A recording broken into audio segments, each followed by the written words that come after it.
Hello and welcome to episode 172 of The Crate and Crowbar. It is the 17th of January 2017. My name is Chris Thurston and tonight I'm joined by Philippa Waugh. Hi. And Tom Senior. Good day. Hello again, hello. Hi. Hi, hello. Good day. Hi. Good day, hi.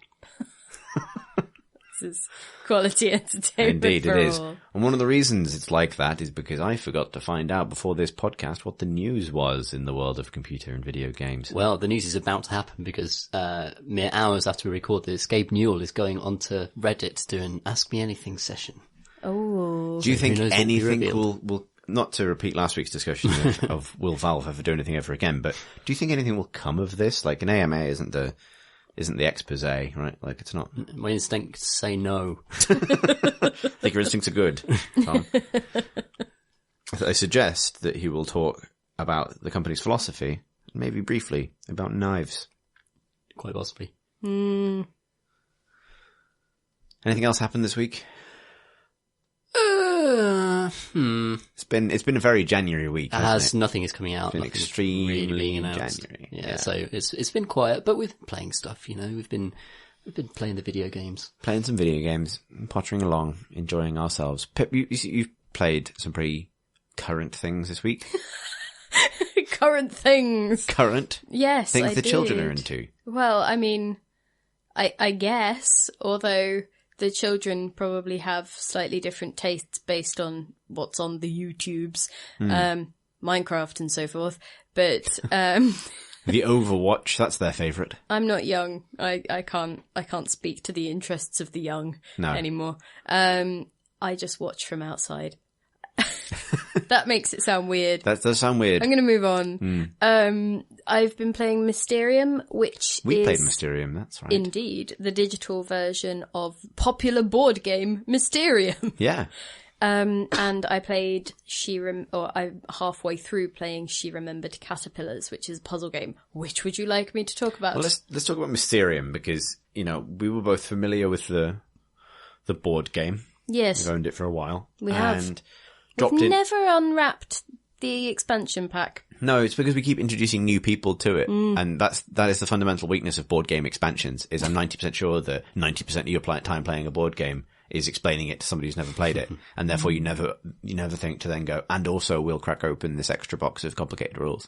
Well, to be fair, I think that more is about adding extra suspects and things. But anyway, so Mysterium is a board game which is kind of somewhere between Dixit and Cluedo, if you've played either of them. And if you haven't, Dix Cluedo. essentially, Is my rap name. You are a bunch of psychics and one person is a ghost, and the ghost is trying to communicate to the psychics which murder suspect, location and weapon are the correct ones to solve the murder case.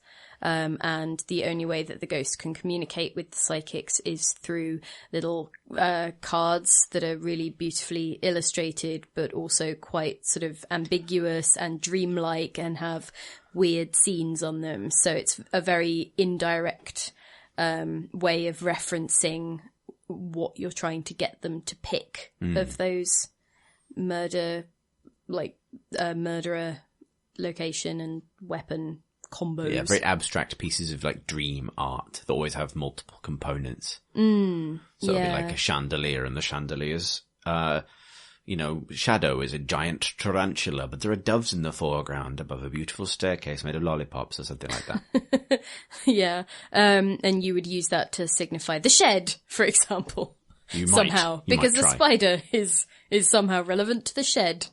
So you start to see the kind of the way in which that introduces, interesting gameplay and discussion and people sort of trying to work out what the hell the ghost is on about, while the ghost tries not to swear and bang their hand on the table and go, what about this are you not getting?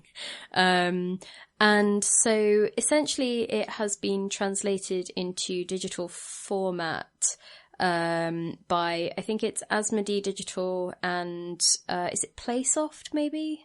As well as the game devs have been involved. I think it's that trio. There might have been some more people. Anyway, and so online you have that setup. You can set up create a game lobby. You can say that you'll play as any of the characters, or you can specifically say you want to be a ghost or a psychic or whatever else. Actually, no, those are the 2 options. And then there aren't any other options. Yeah, right. And then you boot into the game, and then it becomes about the ghost seeing one version of the screen, and then the psychic seeing the other version, and being able to look at each other's options. And there's a chat window where you can discuss things with the other people if you're not on voice already. And the ghost, who isn't allowed to communicate in the game anyway, like, can't access the chat window. They can only see it, so they can maybe use it to learn how the people are thinking or respond to it in some way, but they can't interact. It's an entirely one-way communication.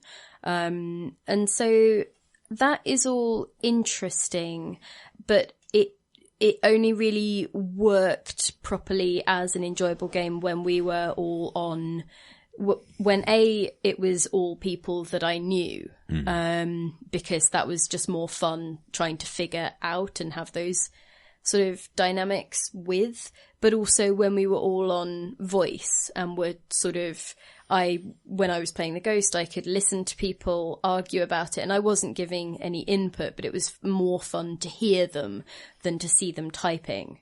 And when I was a psychic, it was far easier to say, actually, I think it's this, or have that discussion rather than waiting for someone to finish typing, waiting for a thing to happen, all of those bits and pieces. I have played it with strangers, just picking a game at random from the list of lobbies. And I will say that people seemed really reluctant to use the chat boxes as well. It was a lot like everyone was playing a solo game that just happened to have a collaborative round at the end. So to explain that a bit, all of you are picking up a particular combination of suspect, location and weapon, but only one of them is the true one. So you have to get all of the ones that are assigned to you correct, and then once all of you have got a combo to choose for the group to choose from, the ghost indicates one of those using a last round of cards. And I don't really know how to sort of explain that in a way that doesn't make it sound complicated, but it kind of isn't. It's more about, I needed to find a different way than the game suggests for squaring that as fitting with the fiction. Like, to me, I think I've decided that it's a case that all of the psychics are picking up different murders that have happened in that location. It's just that only one of them is this specific ghost. Yeah, that's how I've So always read that's it. how I kind of square it with myself. But anyway, that's kind of by the by. The other thing that the game doesn't really allow for, unless you are all on voice chat or otherwise sort of somehow communicating, is it is really one of the big pleasures of playing that game is the debrief afterwards, where somebody's like, what the hell did you mean by this? Yeah. And you're like, obviously it was the cook because it has this on it. And they're like, that's not a fork, that's a shoe. Yeah. You're like, well, anyway. And so that is such a big part of the fun of it, is kind of calling people out on stuff, or having them realize that actually something was staring them in the face all along and they just got hung up on the wrong thing. Or as the ghost, you get to say, yes, you had it completely right. And then you talked yourself out of it for a good 20 minutes. So it really suffers from not having that built into the game somehow, like it could really do with a match history sort of wind up scene at the end, to like, so that you could, if you were on voice, like look through it and explain yourselves, I guess. Sounds like a really bad idea to make this game into a video game. Given that like, there's some very powerfully systemic kind of competitive games like Netrunner and Twilight Struggle that translate very well to video games, because it's all about just playing cards and numbers and competitiveness, whereas this is just a social kind of experience, isn't it? It is. There's a sort of puzzle solving. You can fail. Like, there's a turn limit, basically. And if all three players haven't completed their particular trios Yeah. in that time, you fail. Even as scoreboards and scores for like how quickly you manage things. So it does sort of, like, I wouldn't say it fails. I wouldn't say it has no place as a game, but it feels like a little party game to break out. Like, if all of you have it and you can sort of jump on Steam and play a game quickly. The way I feel about it is very much that as a solo player prospect, it doesn't work, because playing a game about fundamentally human connection building against or with an AI is just, absolutely, why would you do that? Because AI technology just isn't there. And by the time that it is, they'll have enslaved us all. But we'll have some pretty fucking rad board games on our hands. Yeah, but the reason that I do think that it very much has a place in my games library is that it allows me to play a game I love with people who don't live near me. So it is very much, it gives me the tools to play something that our group of friends is particularly fond of when, you know, one of them is like at least 4 hours away by train, another one is completely in the other direction in a place that just isn't easy to get to. There's a lot of, I think, value in it simply as a facilitator for those social engagements when you can't be in the same place, but you want to share some wine and an evening of a board game. I think of all of the sort of almost purely social board games, it's probably the one you can translate to a computer, because it's ultimately about images and you know, making a pretty binary decision after having a lot of sort of analog discussion among yourselves. It's not a very social game if you're the ghost, because you have to say, be quiet. But I would say one other thing is that a particular thing, you mentioned it earlier, but the defining feeling of Mysterium for me, particularly as the ghost, is somebody being right about which card you're trying to get them to pick, and then moving further and further away from it as they subsequently find some other way of twisting the information that you've tried to give them with these abstract cards. And in real life, the ghost sits behind a screen and can't really communicate anything.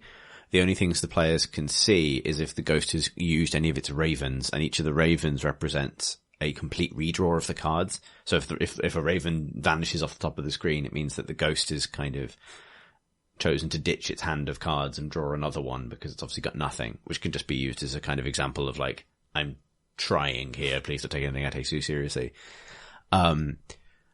But you also have to be pretty poker faced, because if someone starts to talk complete bollocks, you can't just be like, oh fuck's sake. Yeah. However, if you're playing over the internet and all chatting on Discord or something, then you can do whatever the fuck you like as long as you're quiet, in frustration at your friends as they veer wildly off-piste in their interpretation of a perfectly straightforward picture of 6 houses in a row, meaning a box. Yeah. Or like, it's a really heavy fish. What do you mean you didn't get iron from that? Yeah, exactly. It's a fish's mouth. What do you mean you didn't get hinge from that? But yeah, you're right that like, unless you do it yourselves, it doesn't have like the kind of the debrief thing where someone like holds up a card you gave them and says, what did you think I was going to do when you gave me this? Yeah. I love when somebody is so clearly torn between two things, but they're going, oh, okay, so this could possibly represent like this person who seems really like conflicted, and then there's this other bit and there's a bit of red and blah, blah, blah. On the other hand, it could mean the cook, and there is a fork. And you're just like, it's the fucking fork! Yeah. What is wrong with you? Why are you even entertaining this other ridiculousness? Or it's even funny when it's the other way around. And for example, you know, the clue you want someone to pick is a cellar, and you give them a picture that has a bear trap on it. And one of their other choices is a shed that has a bear trap next to it. And they go, revisiting old grudges, isn't it? There's nothing else that could be. Why would the ghost give me a picture of a bear trap if the answer wasn't the card that has a bear trap on it? And it turns out that certain ghosts did not see certain bear traps on certain cards before they gave them to certain psychics. And these are the arguments that you and your friends can enjoy for any $6.99. That's a good price for that as well. Yeah, it is. Yeah, it's quite nice. It'd be a good game if they. I don't know if they do like a 4-pack or something, but it'd be. They don't. That's one of the things that I thought was a bit of a shame, because you do all need a copy, and it's kind of like, okay, well, but at the same time, I didn't feel bad asking anyone to spend that money. Like if another friend wants to come along and join in, I wouldn't feel bad saying it's £7. Yeah, it's within acceptable bounds for like a bit of a punt. Yeah. A couple of pints. Yeah, that's good.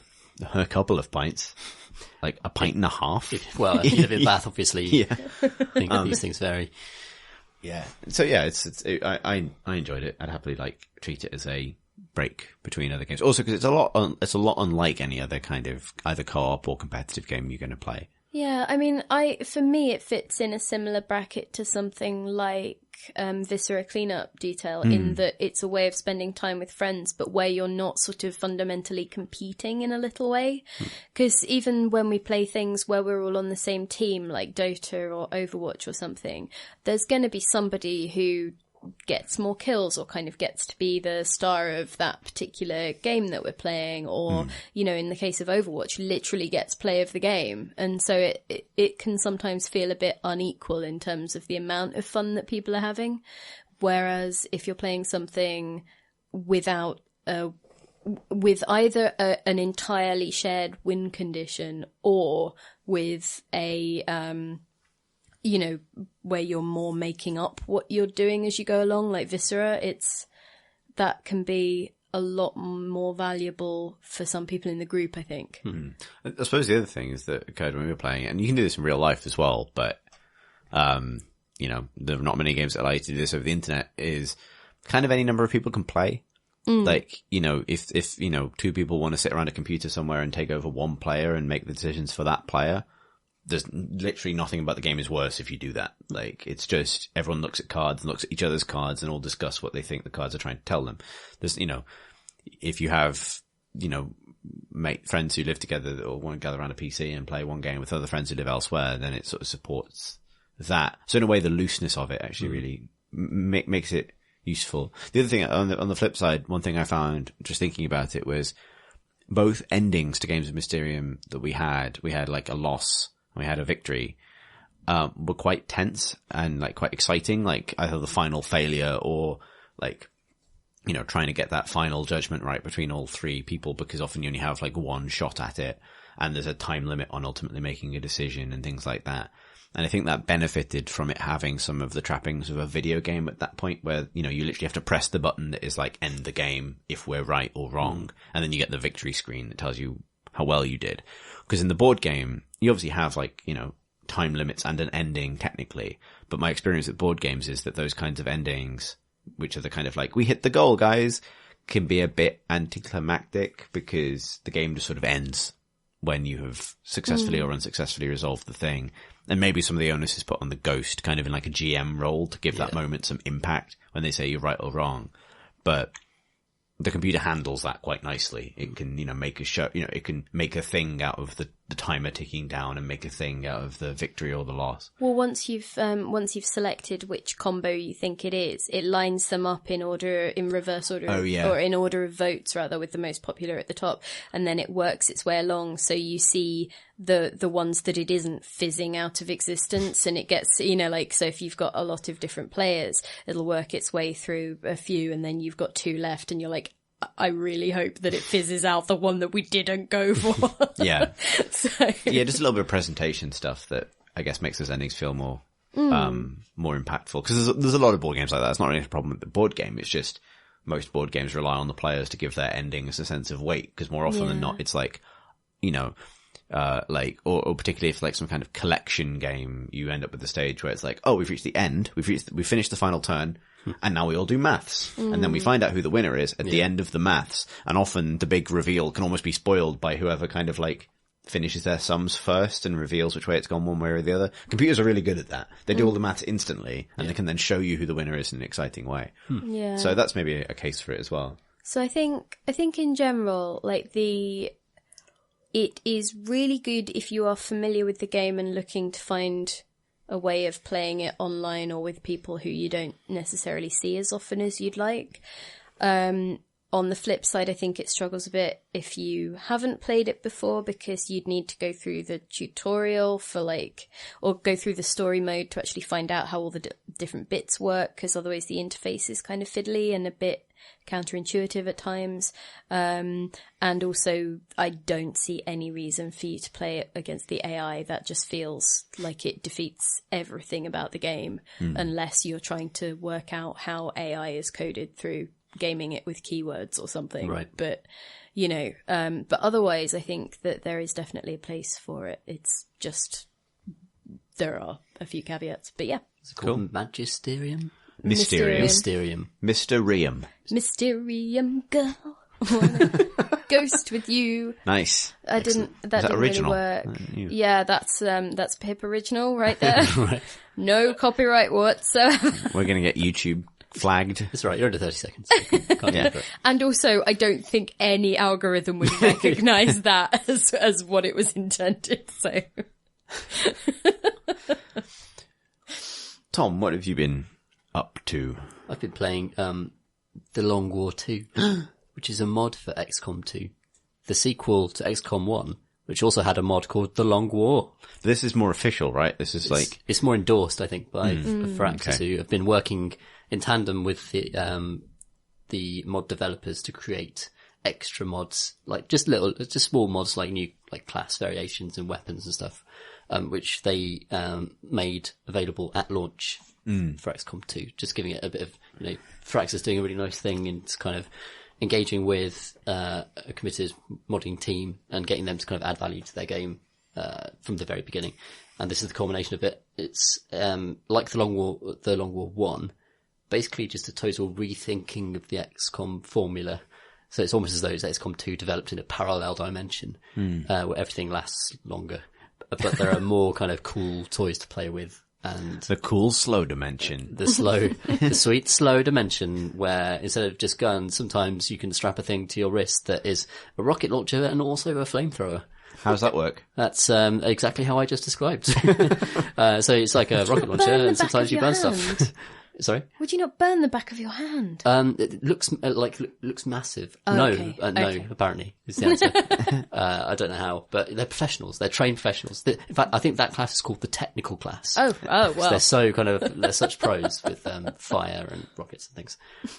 So that's just one example of just one of the new classes they've added. There's one called the Shinobi, which is like in addition to the Ranger, a new kind of close combat archetype. So normally in XCOM 2, whenever your dudes level up, you get one of two choices about how you specialise their class. Now there are 3 for each level, so there are like 3 different tracks of ways you can specialise them.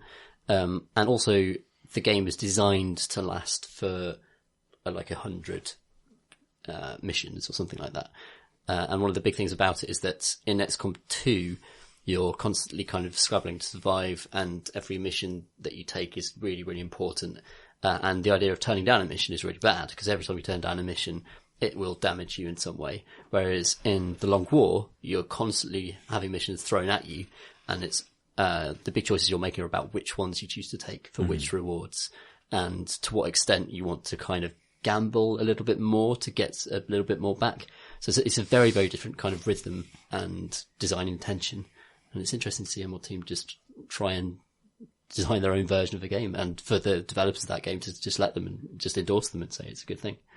I think the devs were big fans of the Long War originally, weren't they? Yeah. Like, I think when they were talking about XCOM 2 before it even came out, they were sort of citing that as an example of people doing interesting things with the game and sort of being excited about the community side of things. Yeah, it's really cool. I think there's a good kind of lack of ego there, and from Firaxis' perspective, that they haven't looked at XCOM and said, okay, the way we do it is XCOM, and that is what it must be. And any way anyone changes this, corrupts it in some way or damages it, this is a good open-minded attitude that people with different ideas for this game can use the same formula to create different experiences. And the Long War is a very different feeling experience for XCOM. It's like there's less pressure, even though it's still difficult, but there's less it's less stressful. XCOM 2 is very stressful. And you get to have fun with the fact that you can field like 10 people instead of 6, I think is the original. I think it's 6 is the where you start or where you end. But yeah. I think 6 is the max you can get in XCOM 2. But you'd field up to 10 people in one place, and consequently they throw lots more enemies at you, which changes the way the maps kind of works. The maps are the same size, they're still randomly generated. But you get a lot more just kind of crazy combos and things happening. Like just there's one time in an ambush I managed to I got the best rocket I've ever fired in XCOM 2 because I managed to ambush 7 or 8 dudes on top of a roof and rocket them all at once while I was still in stealth. So I put everyone in Overwatch apart from my one rocket launcher guy, which was actually it was the rocket launcher on the wrist with the flamethrowers, was a technical class person. They fired the rocket, did massive amounts of damage, took out 2 turrets and 2 or 3 kind of mooks. Then the roof collapsed and the survivors fell down, took additional damage from falling down, and there's just one snake dude left in the basement. Just what the fuck just happened? Why am I here now, and why am I really damaged? And then, because I'd already snuck past 2 patrols to get there, suddenly the whole map is alerted when you break stealth in XCOM 2. And if everyone's on Overwatch, as the enemies start reacting to you, they get free shots. So there was just about 3 or 4 minutes of just the rest of my team taking free shots at everything that moved around, just coming out, just the enemy in total disarray, just getting shot up everywhere. And it was just an absolutely just amazing extension of what XCOM 2 does really well already. Just by introducing greater numbers, new gadgets, new kind of enemy varieties and everything. It's a really deep mod. It really goes into every system and tries to change things to create this different experience. Does it change the beats of that campaign at all, or is it still broadly the same? No, it's campaign? totally different. Oh, cool. Yeah, a lot of the narrative stuff is kind of, as far as I can tell, stripped out. And it's much more about, so each zone that you have contacted has its own kind of stats. And, so Advent can grow powerful in certain areas, and you might have to go there and kind of squash them a bit. And you're also looking at kind of maintaining your resource flow from all of the areas. So it's almost more like a 4X game in that respect, where you have these territories you're tending to, rather than being pushed into this, narrative. Which is why it's such a brilliant idea for a mod, because people who are super familiar with those narrative beats now get this completely different thing that feels very different. Which is for free. It's amazing. Yeah, because I guess that was my concern. Is it sounds great, but the fact that they do make the game longer and not more difficult, but certainly maybe requires more investment over a longer period of time. Certainly. The fact that I kind of know where that's all, or I feel like I know where that's all going, and I kind of know what's going to unlock at what point and where I'm going to go to do what, makes it less appealing. But I guess if they're not doing that stuff, then that's actually quite exciting. It is, especially with the new kind of class combinations you can develop as a result of the new classes and gadgets they've added. And they've just changed loads of stuff. For example, you can't, so rookies, you have to get from the black market now. So resources are even more important. Supply is even more important, because the only way you get rookies in the stage I'm playing at is to go to the black market and spend. And also now you can render corpses into other kind of materials. So you can, which is they call it rendering, which is this disgusting idea that you kind of just melt down an alien into a vat and a sauce or something, just kind of keep them on the heat until they turn into Illyrium energy or something. What are we eating today? Don't ask. Tasty Xenos. Yeah. So there's loads of kind of little ideas. They've changed the economy in that way as well. So it's really interesting. I'm not quite unpicked the full implications of what they've done to change it, because I've only managed to play 5-6 hours so far, and it's a long campaign.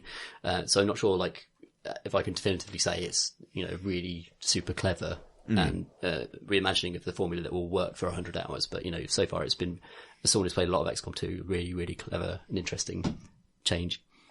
And you said it wasn't necessarily a big difficulty leap, because that was the thing with the original Long War, right? It was also super hard mode. I think XCOM 2 is so hard that it doesn't feel like it. Right. It's a different pace. It's that you can, because you have so many more people and you're getting so many more people all the time, losing one dude is not as devastating as it feels in XCOM 2, where if you've got that high level sniper and you lose them, it can feel as though your campaign's over, even though it isn't necessarily. It's almost having more people just presents those losses in a different way. Yeah, that's appealing, because XCOM 2 definitely has that thing of, eventually you probably have an A team and a B team, and maybe you'll run half A team, half B team a bit, but you'll definitely know who the A team is. Yeah. And then if you fuck up a big mission where you've sent all your best people, not that the game's over, but it's just become really hard and probably quite unrewarding because then you've got to, Yeah, you know. it's a real switching off point. That moment in the XCOM 2 campaign. One of the things I love about XCOM 2 is that failure is built into the game so well, in that it does let you recover, and actually those lows make the highs pop even more, and it's part of the emotional arc of that of a good XCOM 2 campaign. But this the Long War does a lot to soften that stuff. And there's other interesting kind of risk-reward decisions to be made. So, for example, when you get offered a mission in the Long War 2, you don't just go on the mission. You select a bunch of your soldiers and put them into infiltration mode. And over a period of kind of days, they will, the percentage of infiltration will go up on that objective. And the higher it is, the lower the enemy presence in the area. So it incentivizes you to actually put in smaller teams. So you think, oh, maybe I could get away with just 4 really badass dudes here, and they'll infiltrate, and it'll be a quick stealth mission, and they'll get in and out, and I'll preserve my other 15 or 16 people and go on more missions with them. So it's more of this kind of stable management, whereas with XCOM 2, I always felt like it was much more reactive on my part. I was always reacting to the disasters and just trying to overcome and firefight. Yeah, like it always felt like you had a lot of chaff at the start, and then whoever didn't happen to die would eventually become the greatest soldier humanity has ever produced. Which is really satisfying and fun. But yeah, you're right, when you lose those people, it's devastating. Yeah, whereas I quite like the things I always wanted were like, like reasons to send variable squads, because like squad size is one of the most important upgrades you can get in any XCOM game. Yeah. Not just because more people is more useful in every single situation, but because that means you're getting XP for more people. So, it's more efficient in terms of leveling your Pokemon team, which is a substantial part of that. So any reason to be like, I always wondered if they would do like, this is a 2-person job as an idea, but it's some informal way of getting you to think about, absolutely, can I get away with this if I just send 2 rangers? Yeah. And I think it just balances also the enemy presence. If you send fewer people, I think it does a little bit to balance the type of forces you'll fight. Right. Even if they don't fully infiltrate, they don't get to that like 80, 90, 100% infiltration. They might meet fewer forces than they might otherwise if they had just kind of gone in as part of a big team. I'm still experimenting with it, kind of figuring out what the kind of maths behind it is. But so far it's been really satisfying, actually. Do you think any of the Long War people will end up at Firaxis? I'm not sure, because they've formed a studio last year actually called Pavonis. Oh, okay. I did not know that. And I think I checked their website earlier today, and they describe themselves as working on a pre-Kickstarter phase on a new game that is their own creation, which is another kind of alien invasion game, but it sounds like it has a different slant. So their description of their game is that it will be about aliens in orbit. And the game is about uniting Earth in order to meet the aliens in orbit, rather than it being a kind of an XCOM surface campaign. That's interesting. I'll keep an eye out for that. Yeah, it's definitely worth watching. They remind me of the Total War mods. And what was the guy called? What's his name? Called Darth. Oh yeah, I know who you mean. Oh gosh, this could be a show notes moment. It's a show notes moment, but I know exactly who you mean. And he just created the most incredible mods for Total War games, and he had an ongoing series from game to game, and eventually just made his own Civil War game, and it was brilliant. So they kind of remind me of that. This mod is actually kind of incubating with this close relationship with one particular series, and then hopefully breaking out and using that expertise to actually kind of create their own games. Sounds rad. I really want to play that now, actually. That sounds it's really interesting. Very appealing. I am so broken that it has made me want to play The Long Dark, because I was like, I think I've played that. And I was, no, I have played a game with 2 of the same words in the title. That did have lovely lighting. I will play that. I didn't need to go back to The Long Dark actually, as well, I think. Because I've played it it feels like years ago now, probably a couple of years ago. Yeah, same. I played it as soon as there was a version to play, and then I haven't really played it since. So I'm sort of thinking that certainly enough time will have lapsed that absolutely, there's stuff to do. I still remember it really quite vividly because of the art style and because it's so good at creating the sense of like that magic hour of lighting. Oh yeah. I was talking to Adam about this today. It's like, it's got a real handle on that, but that is not XCOM 2 things. No. So though I did have an intense experience going into like a place and finding a wolf, and it was really fucking scary. So yeah, I'll check out The Long Dark. Actually, it's good. Pip, you've Hello. also been playing She Remembered Caterpillars. Yeah, I think I'll only talk about that briefly because I think Tom Francis and I talked about it not too long ago. Yeah, the puzzle sort of side of it. It's a colour-based puzzle game where you have to guide little coloured sprites along pathways to white pads so that they can then just sort of float off. And it works by, so the two main gating methods, certainly at first, are that you have bridges, coloured bridges, where only things that have an element of the colour featured on the bridge can cross. So if it's a blue bridge, anything that is blue, green or purple can go across.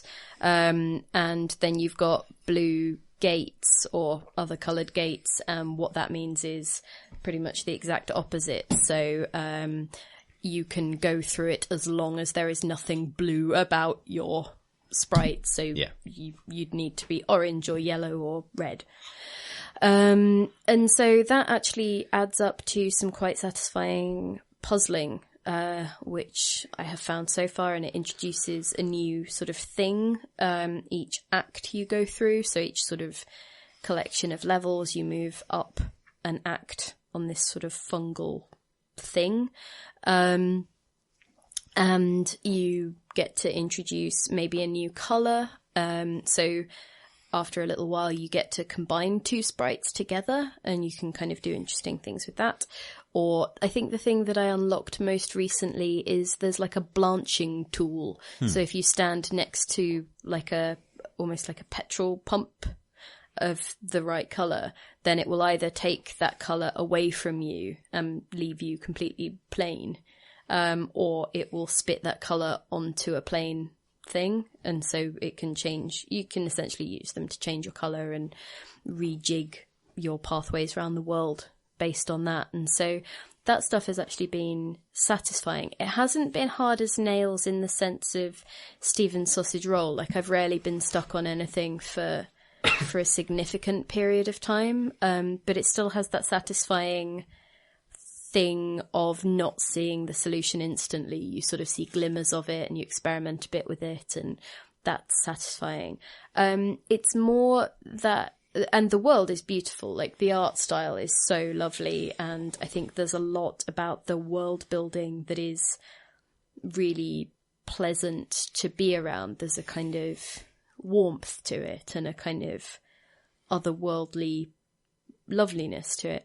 The thing that I'm not entirely sure about at the moment is that when I played it, I think it was called Perlanoid, and it only had the puzzle side of things. But they have since added a narrative, or a kind of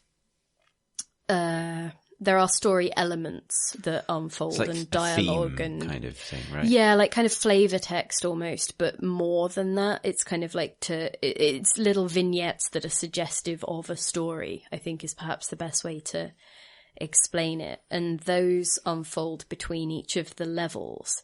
And I'm not entirely sold on the connection between those two things. I think the thing that I like about the story parts is that I feel like the language that they use often fits the sense of place that the rest of the game creates. They're gentle, and there's a kind of fondness and a kind of familial element to them.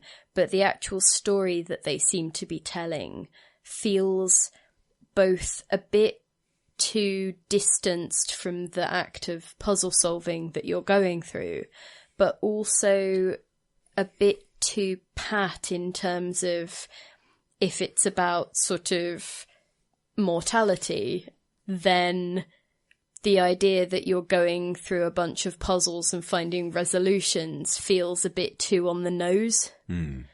Like, if you're trying to figure out a difficult, like, situation external to the puzzles, then, like, going through these things where you're tinkering with solutions, it just feels a bit too over simplistic. But I'm only halfway through at the moment, and so I'm kind of reluctant to write it off without seeing the full effect of it, but also because it is doing a little bit of adding to the sense of the world, and I think even if it doesn't impact, or even if it doesn't help with how I experience the game, when I was reading about it, I think that the narrative side helped them come up with the new title, which in turn is a lot more memorable, and it will help that game, I think, stick in people's minds. But also I wonder whether it maybe gave them, as designers and developers, something to anchor the game around a bit more strongly, and gave them more of a sense of what it was. So it's that weird thing of, I really don't think that the narrative is working, but also that sort of sneaking suspicion that maybe it wasn't working for me as a player, but maybe it did a good thing for the developers. Does that make sense? Yeah, that's an interesting take on it, actually. So yeah, so it's an odd one, and I haven't quite settled on whether I ultimately think that the narrative was a failed integration in the finished game. But I think we will see, because it certainly isn't adding nothing. Does that make sense? Like, that's, yeah. So what's that one called? She Remembered Caterpillars. Tom did not remember caterpillars, but thank you for reminding me. Well, indeed. But yeah, so yeah, and if you are into that particular kind of spatial logic puzzling, I think it is a good, it looks gorgeous addition as well to the genre, and even if you get stuck, it's pleasant being in those environments. So yeah, and the little animations are really cute. Oh, and I should add, it is colour-based, but I was looking at the designs, and they have attached a shape, a geometric shape to each of the different colours. So even if you have a particular strain of colour blindness, or a particular sort of flavour of colour blindness, what's the word for it? Variant? Oh yeah. Then I think you should still be able to make it work. It might just be a bit awkward given some of the gates are positioned a bit, at an angle to the camera, so you might struggle to make some of those out, maybe. Yeah. And I suppose maybe the combinations of colours aren't as obvious as combinations of shapes. I can't remember whether the number of sides of a thing is relevant. Yeah, because maybe, isn't yellow is a triangle and orange is and red is a square? Red is a square and blue is a circle. And I think that purple might be a semicircle. So there might be a relation between them, but essentially, I think they have made an effort to, cater to... That's good. People with colour blindness. A good little game. An interesting one, yeah. And for, certainly a good one for people like me who enjoy those kinds of puzzles, because I'm just sort of sat there listening to my Mariah Best Of CD going, yep, singing away, forgetting Chris is in the other room today, asking him how soundproof the room is. Not at all. Not Yep. at all. Turning it off. Quite a shame, really. Puzzle. But yeah, so that's been me. What have you been up to, Chris? So this week I have been spending a lot of time in Elite, actually, which is a game I perennially return to. And I spoke. Is it the aliens that lured you back? So that reminded me that I loved that game. But I have actually, right where I just stumbled across my first little signs of what the aliens are doing to the galaxy.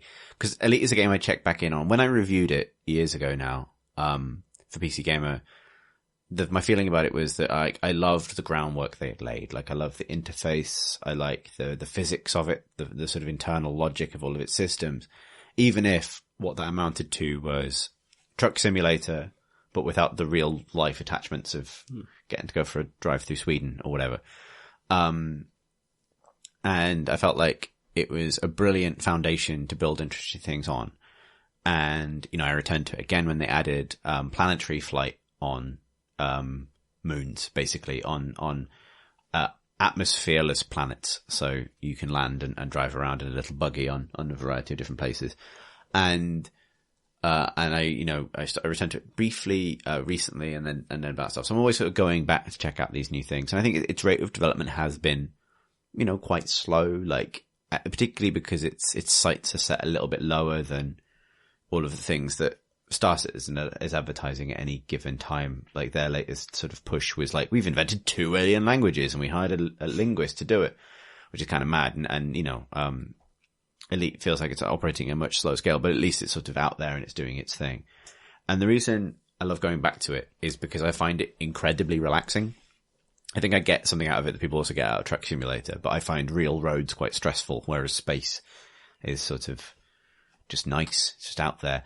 And this time around, I've actually sold all the guns off my ships. Like, I have no weapons. I transport stuff, but normally like sort of a little bit of smuggling and a little bit of just doing missions for my faction, just sort of a pro-democratic kind of welfare thing. So moving medicine around and supplies and things like that. And so I guess at the bottom level, the kind of the moment to moment pleasure of that game remains a combination of the satisfaction of doing an atmospheric but quite technical action well. So, like, even though if what you're trying to do in Elite is make money, and ultimately that's kind of what the game's about, to go up to the next load of ships, then, like, for example, any sort of mission or delivery that takes you to a planetary installation, like a city or a military base on a moon, is probably not worth it, because landing in atmosphere, or like landing planet side, is an extra degree of faff relative to going straight into a station and docking there, which is the sort of the rhythm of Elite. But there's something I love about the scale that implies. It's probably the best space game I've ever played for just making you think about how big things are. Like when sometimes you get a mission to deliver, medical supplies or guns or like riot suppression gear. And each of this stuff, like, doesn't really mean anything. It's just whatever the name is of the units in your cargo hold. But for me, I find it evocative of what's going on in the galaxy. And you could say there's no story or anything, but like, I like the sort of notion that I'm piecing it together. And if someone in one station, one sort of highly populated, high class, high tech space station is telling me they'll pay me a huge fee to deliver riot suppression gear to a planet side city a couple of systems over, that suggests a little story to me. Like, why is that stuff necessary? And also sometimes you'll get into systems where not all of the planetoids in that system will be listed on your locations map. I found I need a kind of exploration scanner sometimes to find cities that are there, which is a bit of a weird conceit that no one can just tell you, oh, it's over there. But until your computer knows it's there, you can't warp to it. Like, so you find yourself sort of like trailing the traffic as it leaves the sun, where most of the smaller ships have to warp out into, or all of the smaller ships have to warp to. And, scanning and then finding these moons and sort of like making your way down. And the feeling of like moving at vast speeds away from a star towards, a group of orbiting planetary bodies, whatever form they are, and knowing that the target city you're in is like somewhere in there, and you can see just the tiniest little speck, and you get closer and closer and closer and closer, and then you realize that the city is not actually on the planet you've been zipping towards, but on a moon of that planet, which is even smaller, and you can only see that when you're much closer, and the planet turns out to be a huge gas giant, and you didn't realize this, and you come in towards the tiny planet. So this actually happened, like this is beat for beat, the other night, and then you get even closer on this little moon, and I've started to develop little techniques. Like the first time, like once you're down flying at a planetary level, your speed is capped, like, close to normal aircraft, and you're flying across, like, in some cases, hundreds of kilometers of terrain. So that's not a good thing, because then you have to fly like you're an airliner, and it takes forever. So it makes a lot of sense to enter the atmosphere as close as possible to the place you want to land. And that just takes a bit of time of learning, like, what distance you want to orbit a planet, so that you can maintain your kind of super cruise speed before kind of like banking sharp into the planet, but not too fast, because that can interrupt your ability to enter orbital cruise, and then out of orbital cruise into a glide, which requires like a certain descent angle. And all this stuff sounds mega complicated, but actually I find it very intuitive. And it's fun when I just got my new ship, which is a much bigger kind of transport ship, with a fighter bay, which is a cool new thing you can do to launch a fighter out of your ship. And it has a bit of a clunkier profile when it comes to doing this stuff. But then dipping your ship into the sort of, into the atmosphere of a planet, well, not the atmosphere, but, the sort of, its gravity. So you're sort of beholden to it at that point. At the point where you can sort of describe this sort of spiral around the city, knowing you'll kind of enter it into your glide and then you exit your glide and you've nailed it and you're about 5 kilometers above the city, kind of coming down really quickly, which is the range at which you can, or within the range at which you can then request docking permission. And then you can sort of I don't know, it sounds dumb, but you've just executed something that you take for granted every time you see it happen in a cutscene or every time you see an AI do it. When players do it, it can often be a bit haphazard, but doing it smoothly is just really satisfying. And now I know how to tell which way around a landing pad is, which took me a surprisingly long time given how much time I spent playing Elite. The little, command tower on a landing pad is always at the far end as you come in. So if you know where that is, you can always come in at the right angle and sort of smoothly into a descent. And they've really done a little bit of work to kind of spice up the voice acting and stuff. So there are loads of different voice actors for stations and air traffic control. So they'll have different accents. There's a woman from Yorkshire who runs a lot of space stations in certain parts of space.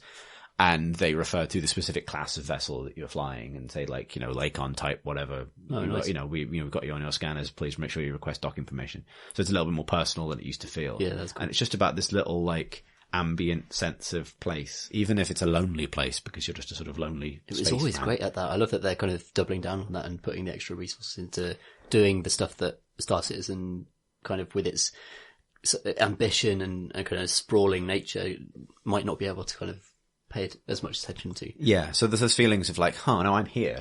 This is, even though obviously all the interactions are quite binary at the end of the day, and then there's, landing.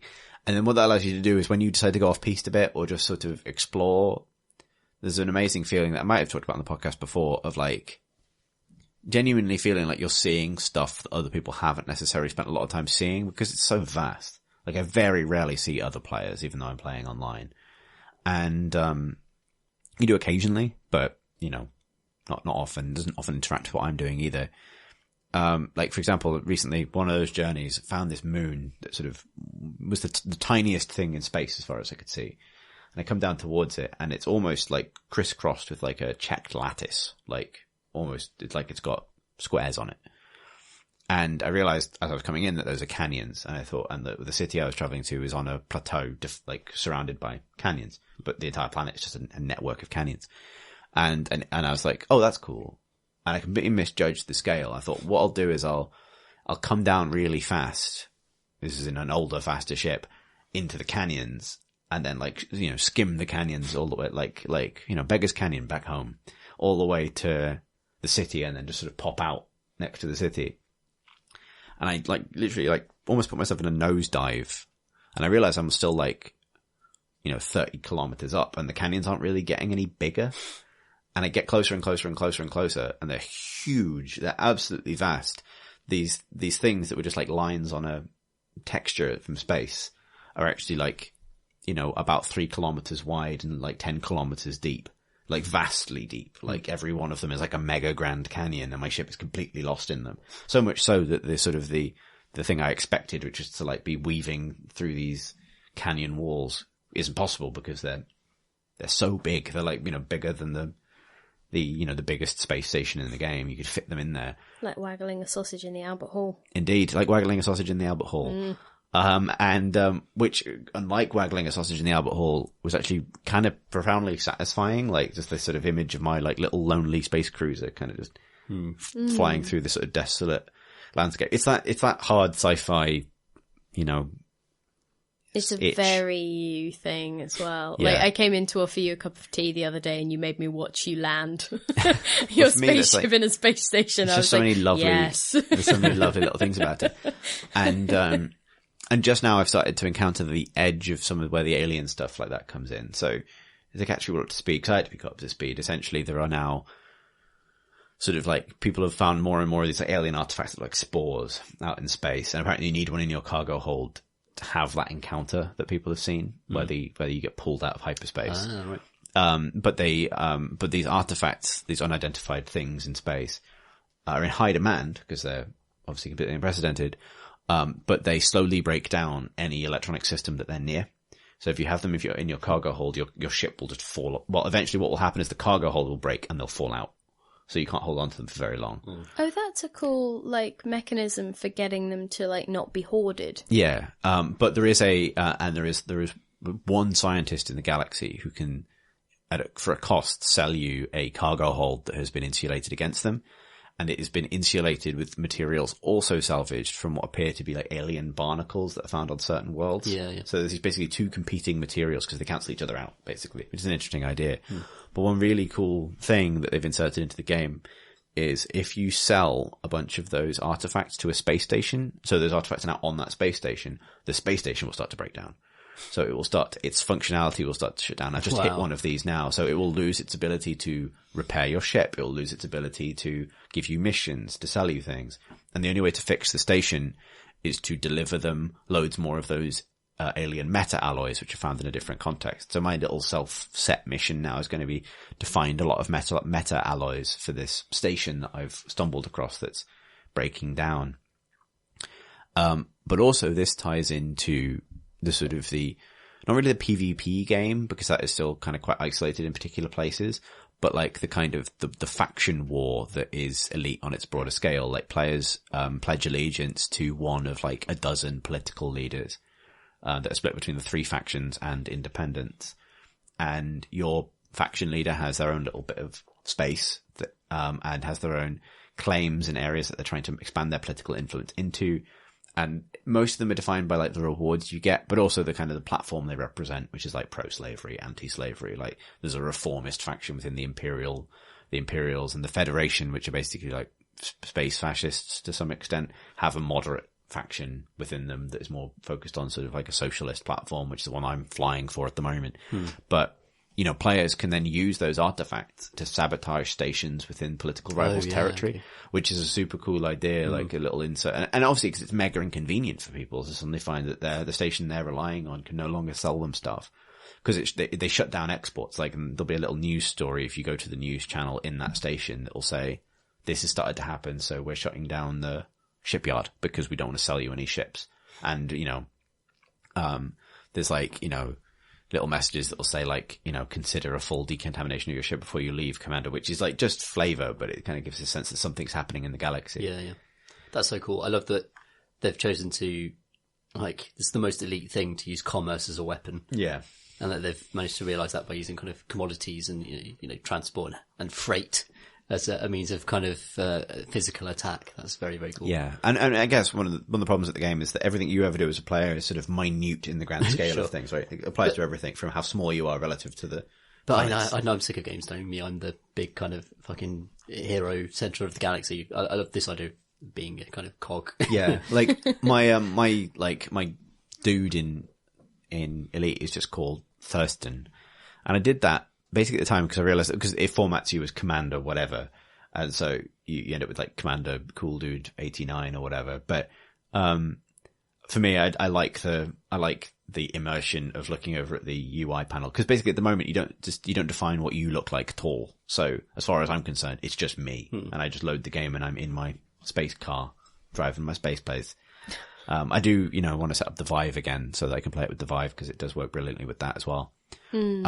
But there's that sort of like particular sense of like, this is my little life in space. And since I started playing that game, as soon as it came out, I've had like a little life in space, like initially as a sort of flying around doing soldiery things for the Federation, to being a bounty hunter in Imperial space, to being a smuggler in Imperial space, to kind of returning to the Federation, and now and literally selling my guns and just realizing that I got a bit tired of blowing people up in space and I kind of just wanted to haul things and smuggle stuff. And now I've got my bigger ship and I've brought on crew, which you can do now. Cool. They don't really they have little sort of randomly generated bios and personalities and randomly generated faces, which go to some weird places. Like its face generation is a strange one. You mostly use them, or I think at the moment only use them to manned fighters if you don't want to fly the fighters yourself. But it's kind of nice to know that they're there. Like I have this sort of little internal sense of like, 'cause my current ship is massive, or it feels massive. So I can imagine there being, crew quarters and like a little life on board, a little Serenity simulator in that way. I'm guessing they're not like characters in any sense beyond the bio. No. They have a little headshot and stuff in their name. That's right? not nice. Yeah, it's enough, but like the thing is, like in Star Citizen's sort of praise, or to Star Citizen's credit, it has started at that point, and so all of the ships have beautifully detailed interiors that you can walk around. They have toilets, they have bedrooms, they have all the things you'd expect they would need. Whereas you have to kind of imply that stuff in Elite because you see your cockpit, and if you get into a fighter or the SRV, which is the buggy, you sort of fade to black, and you're in the cockpit being deployed out of the ship. And it's all really cool, but like you have to imagine what the corridors are like. If you are prone to imagine what corridors are like in space, as I am. It's weird because it feels like, certainly listening to you or listening to other people who are into Elite or who have sort of found their way into it in a way that I didn't, it's doing that thing of it's built up from, I don't want to say simple, but relatively simple in comparison to something like Star Citizen. And it's gradually growing and it's gradually finding things to add, and it's approaching things like the existence of aliens in a legitimately interesting and also attention grabbing way. Like people were so excited, and I don't play the game, and I'm really not into space games per se, but you showed me that video, Chris, and I was like, it was amazing. Cool, it was so cool. And so they feel like they've come from the sort of maybe slightly more mundane or straightforward element, and are working their way up and doing cool things in the process and making their game cooler. Whereas I feel like Star Citizen has just the amount of hype and controversy already attached to that game. Like, even if they manage to do all of those things, the reaction won't be, and that is cool. The reaction will be like, and yet my space toilet is blocked. What maybe. gives? Like, I can't help but feel like that is the thing that might happen, and that they'll sort of meet each other going in opposite directions. Maybe. I mean, I feel like I'd love to see a little bit more movement from Elite on a more regular basis, because it feels like it's been a long time since Horizons now. They just had the Guardians update, which is the one that added ship launched fighters. But I know that when that was announced, it felt like it was heavily implied that that would be like ships you could crew with your friends. So that, we would fly around together, and I don't know, you would be the fighter pilot, and you can deploy from my ship and fly around in a wing with me and then dock again or whatever. Whereas actually it's like you launch your fighters or pilot them yourself, and, that's like, it's still quite a lonely experience, even if you can play with people. So, and then, they've said that they're going to, the crew system was obviously their kind of first pass at like having human faces in the game, because there weren't any previously. Everyone was just sort of wearing a flight helmet, and the crew members have randomly generated faces, and they were all in the 70s, which is weird. One of the weird casualties of that random generation is that like it's just a lot of old ass looking people who want to fly in your spaceship. I think that's pretty cool. It is totally. It totally is. It's just, it sort of struck me by like, hang on. They've survived long enough to know what the hell they're doing. Exactly. And so, so like, but they said, that might be a precursor to making your own avatar and being able to explore space stations on foot and things like that. And that has all been, I mean, who knows how far along in development it is, but it's felt sort of quite slow, like the rate at which new things are announced for Star Citizen is very exciting, despite that game being in a much less playable state and being so vauntingly ambitious. But are the developments keeping up with those announcements in any way? What do you mean? Well, you're saying that new stuff is being announced. And shown. That's That's what I mean. Like, new stuff is being shown for Star Citizen all the time. Like, they will demonstrate, like, this is what we've done. Like, and the resources being expended on it are clearly, I think, probably vastly out of proportion with what Elite I know, costs. but what I'm saying is, like, the scaling of expectations feels sufficiently different that I feel like Elite can maybe only go up, or I mean, it can definitely go down, because I've seen some of the controversies around that game and around Frontier, you know, come up and sort of bubble up in the community and things. Yeah. But like in broader terms, it feels like they have a more realistic bar from which to go up, whereas Star Citizen has an astronomical bar from which to fall down. Yeah, I think that's fair. I think, yeah, like every time Elite gets something genuinely cool, I'm kind of like, oh, wow, ship-launched fighters, I want one of them. Whereas, you know, the expectation of what Star Citizen will deliver day one are pretty high. They also have an enormously forgiving community, though, which is, I suppose, part of it. Because they have a lot of heavily invested people who are really on board with it. But yeah, like, you know, the two don't necessarily have to exist always in comparison with one another. It's just, you know, it's been nice rediscovering Elite, because I think when it's a good sort of mind-settling game for me. Just go into space, driving my truck, landing on places, landing in places, queuing to land in places, that kind of thing. Running away when someone tries to steal my stuff, rather than fight them. It's nice. Shall we do questions? Yes. Questions. Oh, I jumped the gun there. No. Well, I mean, I left a weird pause. You did. I really did. So that leads me to my first question. Or our first question. Yes. Which is from F, who writes, what is Pip going to drink first once dry January is over? Well, I mean, I have wine right now because I'm not doing dry January. I wonder where you got the impression that you were doing dry January from. I don't know. Do you think it was because I had a cup of tea last week? Well, who knows what was in that tea? That's true. Rum. I'm amazed that you could listen to the end of last week's podcast and think, Pip's doing dry January. Well, to be fair, I wasn't drunk that week, which maybe I should say that I was as like a you've blown it now. I really have. I think I don't really drink much at all. Like I'll sort of go for, you know, for wine with friends or whatever. But I mean, I don't like. I've really gone off the taste of it, to be honest. You don't appear to have gone off the taste of wine, Pip. No, but I mean, glass of wine like, there. When it was last week, the reason that I wasn't really drinking was because I just didn't really fancy rum, because I don't really like the taste of rum much, you know? But nonetheless, not a dry January by any Not any exactly. shakes. Sort of maybe a moist January. If you were doing dry January Yes. and you were returning to the world of drinking after a month's absence, Yes. what would you return to first?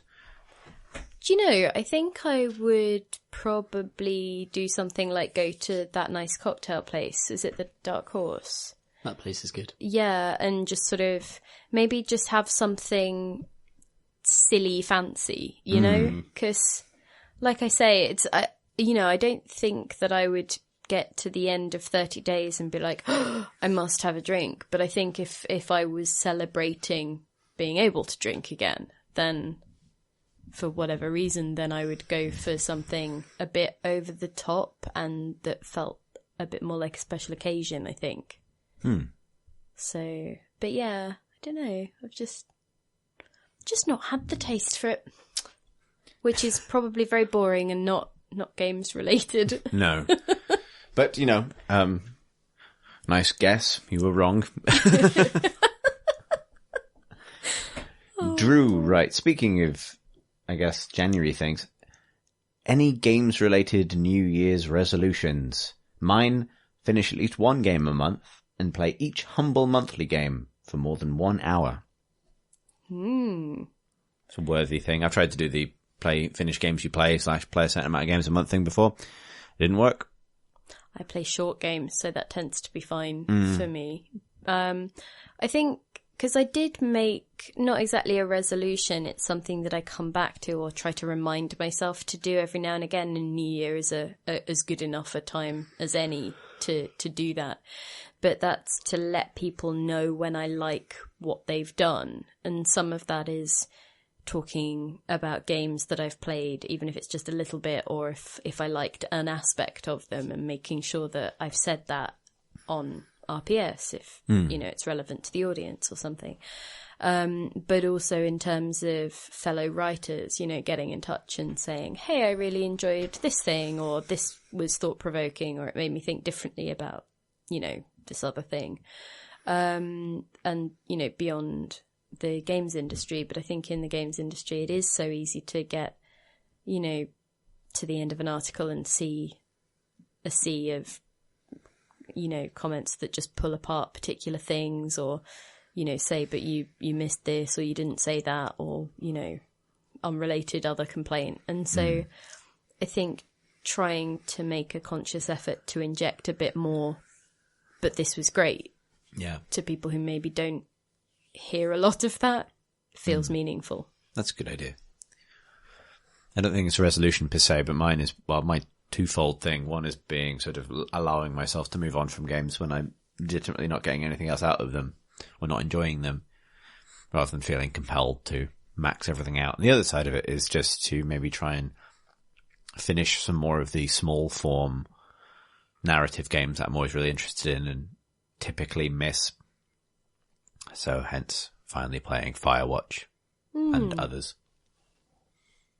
I think I have less of a resolution and more of a hope that I will become deeply invested in a game this year.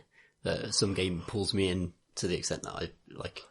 And weirdly, in recent years, it hasn't really been PC games. It's been Destiny and Bloodborne that have really done it. Really gone beyond what other games have done for me, where I've just become slightly obsessed with them, and they've become a part of my rhythm, everyday kind of gaming life. And I've just drawn so much kind of out of both of those games in terms of both social experiences with other players, but also just intrinsically for how well designed and brilliant they are. And I just really hope that happens again, and hopefully for a PC game this year rather than those. Cool. Maybe this is your year for Dota. No, I keep trying, but it's not. Don't think it's going to happen. Next up, questions from emails. Juice writes, "Ho, Creighton Crow Bobituates. I need help. I'm very much into RPGs. I played the old Ultima games as a wee juiceling. I went on to enjoy the Baldur's Gate games onto Morrowind, more recent offerings like Dragon Age Inquisition and more. And though I thoroughly enjoyed many of these fine games, I find myself running into the same damn problem. Walls of text. Now I'm quite an avid reader. I've got so many books in my upstairs office that I'm worried as to whether I'm damaging the building with their combined weight. On a page, large numbers of words are absolutely a non-issue. Put the same words on a computer screen, especially in the context of a computer game, and after a couple of lines it magically turns into blah blah blah. I just can't focus on it. As you can imagine, this means I often miss out on the finer points of many games' lore. I love lore diving, so much so that I often read the source books for pen and paper RPGs that I have no intention of playing, just to learn about the world that they're set in. When it comes to games, this lore I love is so often buried in books, logs, or codex entries that I would love to absorb wholesale, but just can't. I know I'm missing out on some hot stuff, because I hear people like yourselves discussing elements of the Mass Effect world that I know are not covered by the game itself, but which are fascinating. The only game I've found so far that has solved this issue for me is, brace yourselves, not a PC game. Destiny and its companion app are perfect for this, as you can read all the codex entries you unlock in the game via the app. I've learnt a bunch about that world that would otherwise have passed me by while doing a poo. It's great. I'm at a loss as to how to solve this problem with other games, though. Have you got any suggestions, either for ways to help me read the things in game, or for a way to access things like the Elder Scrolls games books or the Dragon Age Codex entries from outside the game? Tar Muchley Juice. Date Chris. He reads that thing, so I don't have to. Is that an open offer, Pip, or is like, well, how's this happen? How does this work? Well, I think it's more just that I am totally on board with this person's approach to texting games and finding that it disintegrates into blah blah blah after a certain amount of time. And I don't know whether that's because maybe I'm just in a different, I find it very difficult to go from the active playing to the more passive reading, or engage that different bit of my brain that fishes out the concepts from the text to convert them into an imagined place. I kind of can't seem to make that switch again and again and again. And so I kind of go from wandering around a room that someone else has imagined and built for me to then having to suddenly convert something myself. It's kind of like someone repeatedly asking you to translate into a different language and then switch back and then translate again. It's a weird one, and I don't get on with it. I'm far more likely to find out information when I realise I don't know it for a news story and consult a wiki and then fall down a rabbit hole of that and go, oh, I had no idea. And then like read more and more and more and go, oh, did you know? And then obviously Chris in the other room go, yes, and like, oh. I'm really similar in that I have to kind of, if I'm getting into a very reedy game, then I need to kind of go in with the mindset of thinking, okay, this is just going to be a relaxing, gentle experience where I'm going to spend a lot of downtime reading stuff. I'm cool with that going into it. So Pillars of Eternity was the last big one that I actually properly kind of got through and just read a lot in. And it was brilliant having done so, because I find the combination of just kind of passive text reading and game world to actually be like with enough investment really powerful, like because you create that extra dimension of kind of character and world building in your mind that, you know, that the game can't represent for you at all. I think the problem in a lot of cases is the reading environment that games generate for you tends to be very poor in terms of literally the spacing around the text and the space it gives you to read the text. It's always just the worst possible conditions for reading reams of text, any sort of large paragraph. And this has always been true since, you know, the Baldur's Gate games and that era of kind of writing loads of text. Putting it into a tiny box where there's no room around the words, the font's been quite bad often, a lot of the spacing around it. I think there's just so much aesthetic kind of construction that is badly done about text in games. And this applies to codex entries and everything as well. Mass Effect is one of the better ones because you enter a full screen codex where it feels like you can enter into a reading environment and then process it on that level. Whereas so many games from like Sunless Sea through to Pillars of Eternity just cram stuff into small boxes with the game world still visible around them. And the game world is always going to be the part that you focus on. Is always going to be a distraction of some kind when you're trying to get engaged with this text. So I think it's almost like an aesthetic thing a lot of the time. Or you have one of those things that tries to fake out like it's a page from a book. And so it's done something weird with the font to make it look like handwriting or like calligraphy or, you know, and it's got like weird, like, you know, crinkled edges or like a curl to represent you being able to skip forward, but then the text itself doesn't quite fit because it's very much on the line still. And you're kind of like, this, like something about this is really like uncanny, and it's like Skyrim books, you know, when you flip a page and then in a lot of these you see like a page turning animation and the text will appear like a millisecond later onto the page, that kind of stuff. And it's just it's strange, and I think it's just a bit alien, and also just reading off a bright high contrast high color screen is also going to be more stressful and more just kind of strenuous. And you know, you're not going to be encouraged to read long passages in that type of environment. I think if a lot of that stuff was kind of fixed, and people almost took on lessons from e-readers and stuff like that about how to create spaces for this stuff, then it would be much more palatable. Either lessons from e-readers or lessons specifically from, I think, isn't it that thing where if you are trying to, for example, make something a bit more accessible, if somebody has dyslexia or something, that you put like dark text on like a cream coloured background maybe, or something, so that the high contrast isn't as jarring and as sort of like difficult for your eyes to deal with. Things like that. And like with particular fonts that either, I can't remember whether it's a serif or a sans serif that is better for people's general sort of ability to process words serif, and things, but essentially like and obviously it would come into massive conflict with maybe the design sensibility of the game, like, oh, this doesn't look, I don't know, medieval, or this doesn't look sci-fi enough or whatever. But I think it maybe depends on whether that stuff is viewed by the developers as a kind of optional extra that the people who are interested will dig into, or if it's like a crucial part of the world building as to like how friendly a reading environment you create. Because I think that, for example, with the Destiny stuff, I think I absorbed a lot more than I usually do, and for similar reasons that the person who emailed said. but at the same time, like, none of that was necessary to my actual enjoyment of the game. So it was more that I just sort of would tool around on the app when I was on the bus sometimes. Whereas I think a few of the things in maybe in bigger RPGs that are more story focused, I probably did miss key points or the reasoning behind particular decisions, or, you know, the factors that should have gone into some of the decision making, because I just couldn't focus on the words. Like, even as the person who will read everything in a game, like, I am very conscious of how pleasant an experience that is. Like, both in terms of, where the game puts text. Like, I still think Sun of the Sea is a huge own goal in that regard, because the life of that game is its text, and yet it occupies the smallest part of the screen.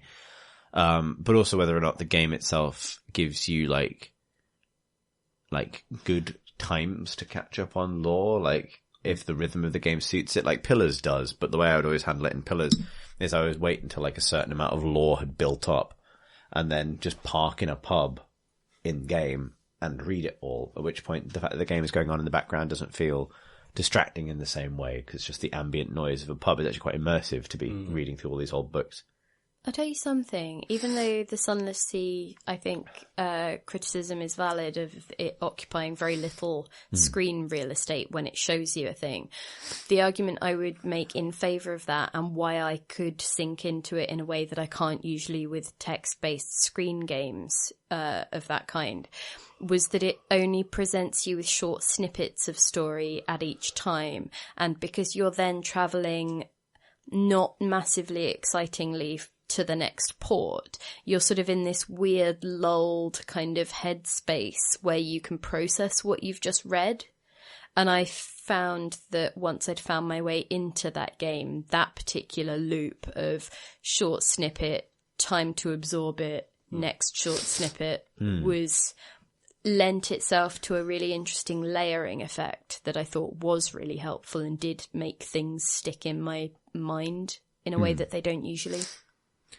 The other thing I was going to add, though, that is like something to bring back to the game I've been playing, something that really stood out to me about Elite and has continued to stand out to me, is they do a lot of writing in that game. There's a lot of lore. They have a writing team or writer, I don't know who does it, who keeps their like daily news feed up to date. So there is in-game news that's updated every single day in real time. And but the biggest problem with that is a game where if you were ever really stopped or not flying your spaceship, you're probably not really playing the game, because it's all about moving. It's all about moving on to the next area and doing the next thing, and you got finite time.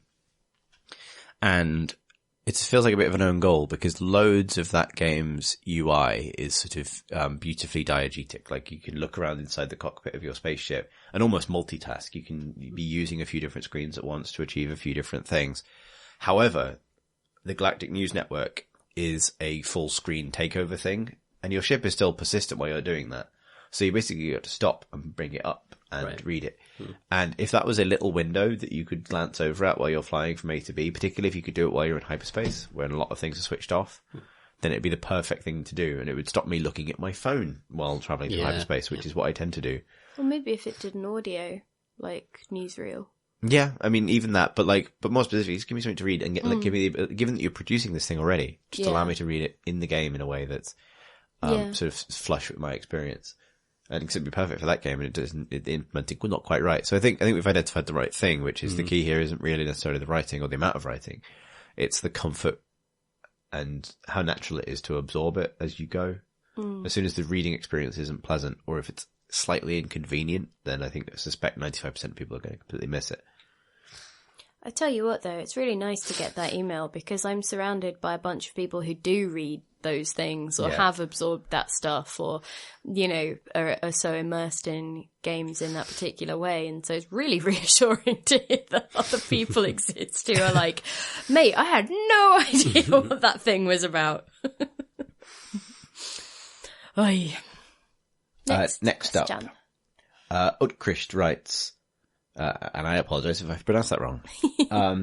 Dear destructible crates and damaging crowbars, I've been making games for a few years now and have realized that understanding the procedure of making games has changed my view on what I like and dislike in games. I've started to appreciate the polish that often went unseen in the past, and picking up details that I wouldn't have otherwise. These days I often find myself wondering about how certain systems and games are implemented while playing them, and why certain glitches occur as they do. My question for you fine folk is, have you tried making games? If so, has it changed your perception of the games others have made? If not, why haven't you tried yet? Thanks for answering, and cheers for the brilliant pod. Utkrisht, who's known as Fanatical on Discord. So, I haven't really made much headway into making games, although I'd like to, and I've, got ideas and things, but this, I like this question partly because working in this industry and being around people who've made games of different kinds, from indie developers to visiting AAA studios and seeing the inside of the process, I think does change the way you subsequently receive games. But to be honest, I suspect so does any experience of what it actually takes to create software generally, and to get things working and to get things done on time and to, meet schedules and expectations of a load of different parties. I think inevitably, I'd be interested to see if anyone disagrees. I think inevitably you become more sympathetic to how difficult it is to get any of this done. My background before I was in web development, before I was a games journalist and as a project manager specifically. And even at that super small scale, in a much less technologically complex part of development, it's a surprising hassle to get a project done on time and to spec. And so I think I've maybe always been sympathetic, but working in this industry for 5 years 5 years of exposure to this industry has definitely, made me circumspect about the ways in which you criticize developers and what you necessarily expect from a game, and also what you appreciate in a game. It always stands out to me when something seems to have been really nailed on a lot of different counts and it sort of feels full and feature complete, and you can't see which corners were inevitably cut, because corners always are. That always stands out to me now, because it's almost like a little quiet project management victory as much as anything else. Yeah, I've really come to appreciate more than anything, I think, just solid, satisfying interactions in games, and especially in 3D environments. So stuff like Dragon's Dogma, a game which is, in many ways doesn't have the kind of glamour and looks of, a lot of modern RPGs. Just hitting things in that game and moving around and mantling and jumping and doing all this basic stuff feels really good in it. And there's a lot of expertise and skill goes into just making those simple interactions feel good. And that's almost, for me, just the one thing that needs to happen for me to persist with a game. Yeah. For its basic movement, jumping, clicking on things, just feel nice and be pleasurable. That's just such a kind of a core aspect of the fun of a virtual environment for me, that I deeply respect developers that really nail it. And not just in, high octane combat games like DMC, but also in stuff like Dragon's Dogma, and, Blizzard games are very good at this as well. I think I've come to value that more and more and more as I've played a lot of games. I'm not sure if actually kind of experimenting with programming is actually giving me any extra insight into that. It's just more that that's the stuff that I've come to realise is harder to do than I realised was. Yeah. And maybe that's it. It's stuff that you think should be trivial, but actually it's incredibly difficult and takes a lot of time and iteration and skill and testing, and, getting stuff right and smooth is very hard. Yeah, absolutely. I think I've always loved games that convey a sense of speed and have weapons that feel great, and that kind of thing from Tribes onwards. And it's only sort of now on reflection that you realize how complex it is to conceive of and implement those systems in the first place. Yeah. I think maybe that's why, critically, we loved Titanfall 2 so much last year, but it was because it does so much of that stuff incredibly, incredibly well. And it might be a thing that it's got great fantasy and stuff, but maybe that's the stuff that kind of we might value more for having just spent loads and loads of time with loads of games with kind of mediocre or, not quite good enough interactions. Yeah. For a game to just nail every interaction, it just feels incredible. I think one of the things that has been really valuable from my point of view is being in the position of my job letting me talk to the people who did particular things well, and just getting to ask them how it works. I've been to talks that people who worked on the Destiny UI have given, and they have explained how they experimented with different speeds with which you could move the cursor around, and how it sort of has a slight gravitational pull when it goes over a thing that you might want to click on, so that it's a bit stickier on those things, and that's more pleasant for people to interact with. And it's little things like that that perhaps you don't notice when you're playing games, and you feel that something is different, but you would struggle to maybe put your finger on the 3 things that they've done differently that are not happening in the game that doesn't feel right. And so something that I have found really valuable is having access to that vocabulary, or at least talking to the people who have then said, oh, it's related to this thing, or you feel a sense of speed because we experimented with these 3 things, and, with this particular combination, you end up sort of being more focused on a particular point further down a track, or, things like that there are so many moving parts to games. You can't process them all at once, particularly if it's requiring something of you not to fail in that moment. Yeah, and so that has been super valuable. I made a little Twine game really recently, but I would say that didn't really teach me anything, because it was more about just managing a story flow, and Twine is quite a simple tool to use, and it has been geared to make it so that people who don't know how to make games can make games. So that was more about just plugging a story idea I had and some artwork that I had made into a format that was easy to use.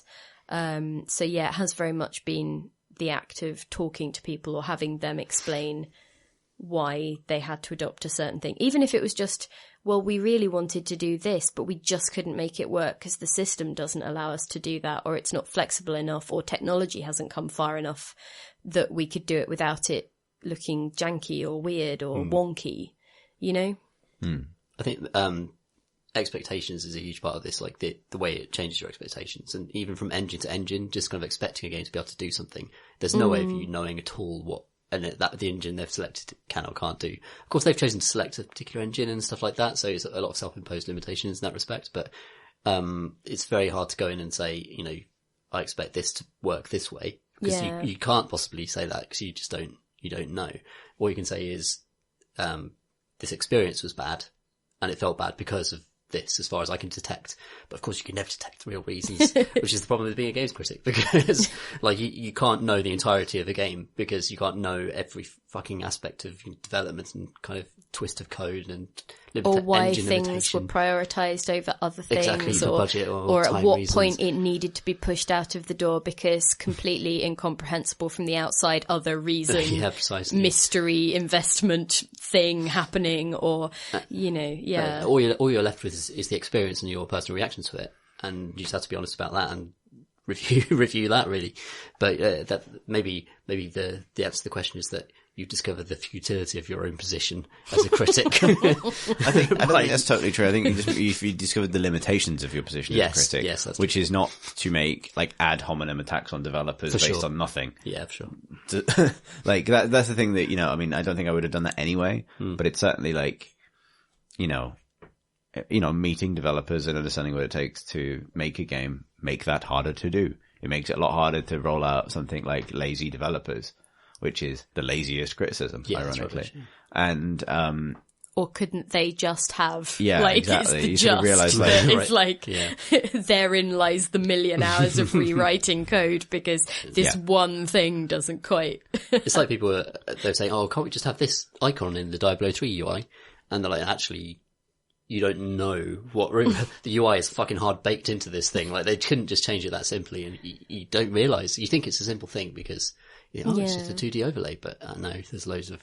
And that's not to say that you sort of give a pass on everything because you start realising that it's difficult. It's more just that you really think about where the problems might have crept in, or why they might have crept in, or, sort of if you are going to sort of apportion, I guess, blame in some respect, but like being really careful about where you lay that, you know, or sort of, you know, just getting in touch with people and saying, you know, is this is coming across like this? Could you give me your take on it? And just sort of, I guess, investigating things a bit, asking questions and listening to people's responses. Yeah, exactly. But if you're simply doing active criticism on the game, you talk about the game rather than implying the thought process or working conditions of the developer, because that's you don't know minefield. Yeah. Which is trodden over every day by armies of commenters. But never mind. Finally, our last question of the evening comes from Jonathan, who writes, "Dear overly fragile boxes and OP melee weapon. Long-time listener but first-time writer, many thanks for your fantastic podcast." Thank you very much. "On my first playthrough of Dishonored 2 as Emily, I merrily stabbed and stealthed my way through the first level, and then got the option of a no powers mode. Ooh, what if, I thought. So I restarted the game and did a not spotted, no killing, no powers, no bone chobs run on the hard setting! Exclamation mark. It was very satisfying, and often frustrating, but I ended up really feeling I had beaten the game. Fantastic." So then goes on to just explain briefly that he then did a subsequent run on New Game Plus, mixed powers, but it felt like cheating. He then did another speedrun as Corvo, forcing himself to, methodically do all the achievements. So now he has all of them. But, he says, "I overdid the first playthrough and sort of spoiled any replayability for myself. My questions are, have you ever ruined a game by overdoing it at the beginning? This can include just playing so much you get bored. And 2, do achievements matter? Keep up the awesome work. Jonathan. P.S. If you can think of a challenge still left in the game, let me know before I uninstall it."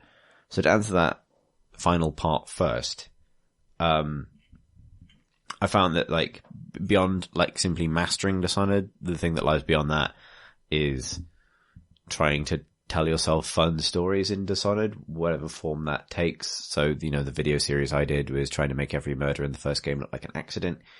You can also do trying to, have everybody killed in the most unlikely possible way.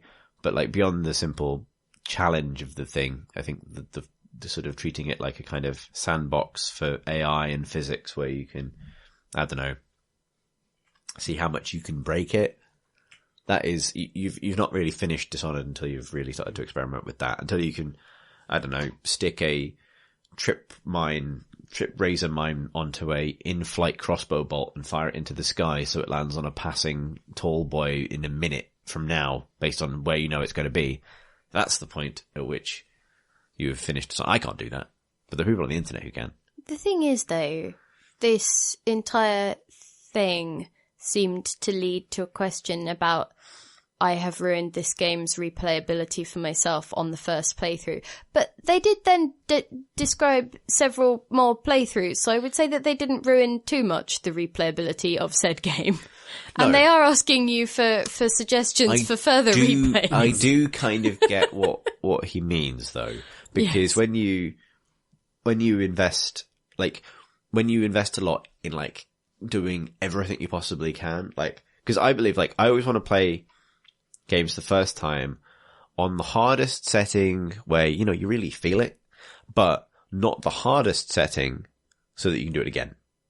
Because you kind of want the experience twice in a way, or at least twice. And so that's sometimes the tricky thing. If you're min-max hardest of all possible approaches mode the first time leaves you with no space to grow as a player in that game, then it can feel a bit anticlimactic, particularly when replaying the game is kind of the point.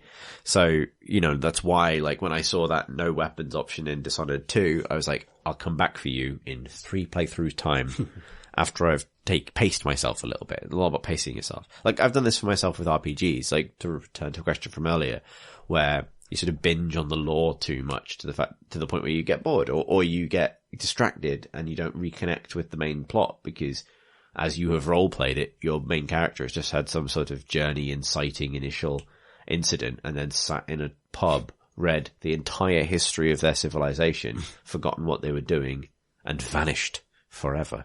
So I do kind of get it. I think pacing yourself in order to prolong your engagement with the game is an underrated challenge. Don't eat the whole block of cheese. Leave it. Just shave bits off. Come back for it. Is this a life lesson you've learned? This is a life lesson I've learned, definitely. This seems like hard-won wisdom. No, I fought hard not to eat all the cheese in one go. Yeah, I suppose that's a lesson I learned eventually as well. Everyone learns that eventually. Absolutely. This is the thing. He ate the entire Dishonored cheese. Now there is only rind. Well, I don't know. I don't really feel like I've got much to... Because I'm not really one for mining out games. I suppose I do in terms of things like Subnautica or Astroneer. Like, I kind of have my fill of them in early access, and then I worry that it's going to be many, many patches before I go back to them, because the impetus goes, because I'm like, well, I've seen everything that you've done. This is a new anxiety, this idea of games in early access where you don't know to what extent you're supposed to consume them and be done with them, or like leave them and let them come back. It's really weird. I don't know what to do with games like that, really. Yeah, because in a weird way, like, financially they've made something from me, so that has presumably been a net good for the developer of that. But, you know, it's as somebody who does creative things, you would like the person to still be enjoying it in some capacity, especially when it's at the point where you're like, but this is what it was supposed to be. Yeah. So I don't really know, like how to square that, because when the thing is there and when I'm enjoying it, I don't particularly want to stop, because what if I then don't come back because I forget it? You know, it's, what would the value of that be as well? You sort of get stuck in a kind of, at what point do I break off? When I'm still wanting more, or do I just play it out and then hope that it captivates me again in the future? Or I think you've got to get as much out of it as whenever you know, in the moment as you can. Because the problem I always have with these things is that as soon as they get better and I go back to them, I stop thinking of them in terms of, you know, oh, here's this cool concept this game's trying to realise. And I start thinking, oh, this is way better than when I played it 8 months ago. Oh, look how polished it is. I'm thinking of it as a kind of, you know, a mechanical entity, like a piece of clockwork, rather than the actual trying to enjoy the experience it's trying to deliver, which is sad. I don't, like, I'm just trying to think if I have ever, I think there are games that I've, you know, tried to do all of the side quests or whatever it is as I've gone along, and then I just sort of, I feel so exhausted by that, or like by the idea of even trying it sometimes if you're faced with an Assassin's Creed map or something, that eventually I get to the point where I'm tapped out on that and I go properly, you know, not slapdash, but I will just go straight for the main quest and just hope it ends soon.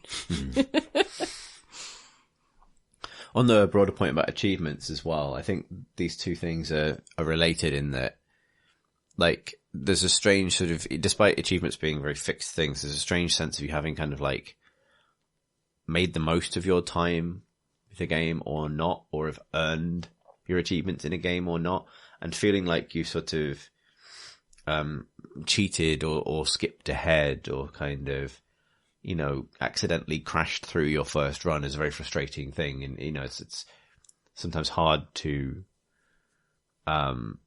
get exactly right. Like, I must have spoken about this on the podcast before, but an old habit of mine in RPGs is to like restart them a couple of times until it feels right, which has nothing to do with necessarily feeling bored or unattached. It's just sort of like something flowing in the kind of the rhythm of the game, and whether or not you fail at a key moment. Things like untimely deaths can really put me off. Like, if you have some climactic moment, you know, some climactic encounter, and then the fight that follows, you fail immediately.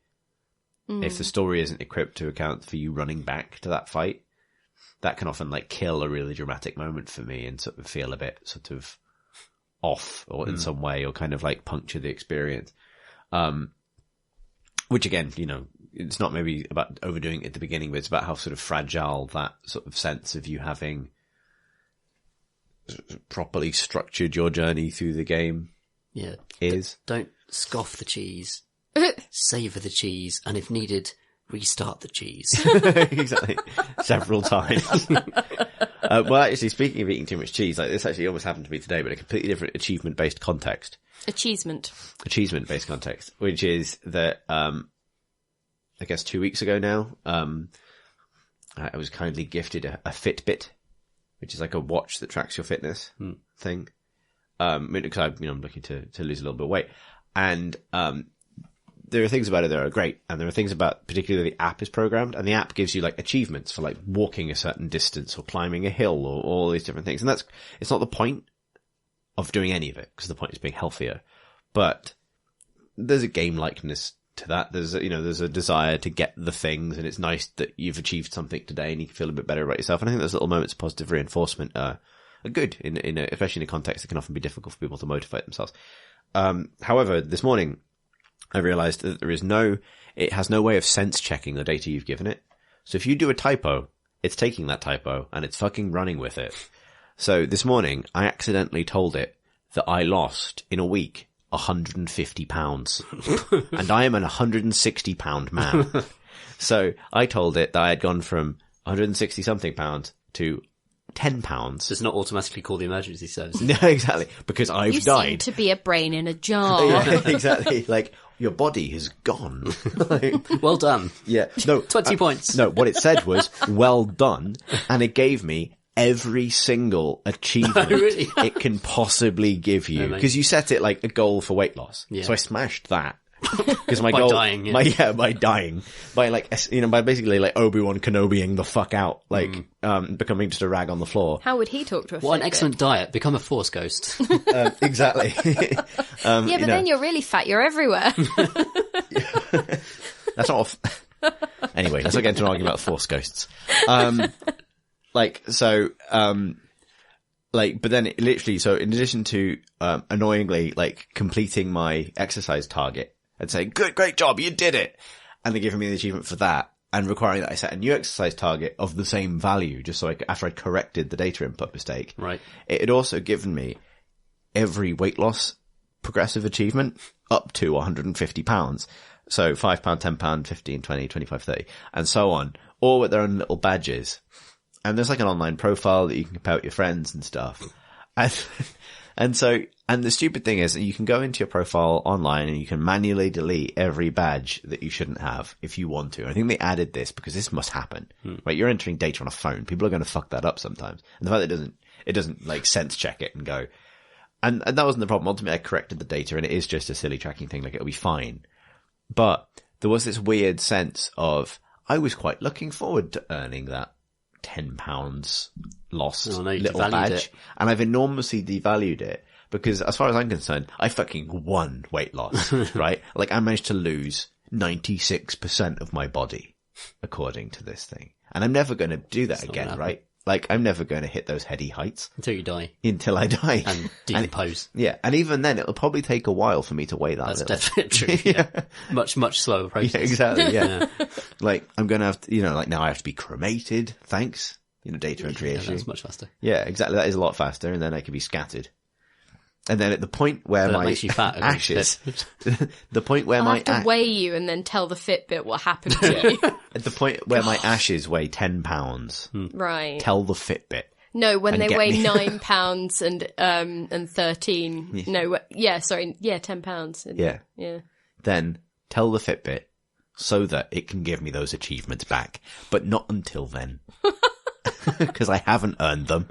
Oh, see, I kind of like had got a bit of a blank on the achievements because they kind of turned up every now and again, but like I thought it was kind of a bit needy and it was trying to get my attention. So it was like, you've got the March of the Penguins achievement. And I'm like, I mean, sure, fine. But you did go for a long walk with those penguins. But like, and so it was kind of like you'd walked the same amount as a penguin would in a particular situation. I know it is a good achievement, but at the same time, not an amazing sounding achievement, is it? Well, it's kind of like, I mean, I like penguins, so I'm not ultimately upset about this, but at the same time, for me, it's kind of, I have a very strange relationship with this Fitbit, though. It's odd. Like, I get a bit confrontational, and I'm a bit like, angry that it's like on my wrist and it keeps telling me things. And yeah, sort of, it's what it does. Yeah, but I wish there was a column where I could explain that part of the year was Christmas and that this wasn't normal. And look, we're just going to start again in the new year and maybe we can be friends. But right now, we're not going to discuss your shit, Fitbit. the the orange cream that I would quite like to have for breakfast, you know? Like, Yes. we just need to, like, enter into a kind of, you know, cordial, I don't know, treaty over Needs the to be Christmas fuck period. off, I'm feasting checkbox, which Yeah, you can basically, just kind of activate and like, deactivate. I don't want to have to deal with this bullshit. you know? I want to know what it would do if I was just entered my weight wrong and it was like, I weigh 19 tons now.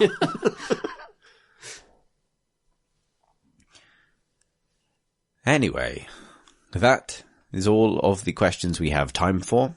Yeah, Indeed. otherwise you're going to hear all of my grievances about my Fitbit. Yes.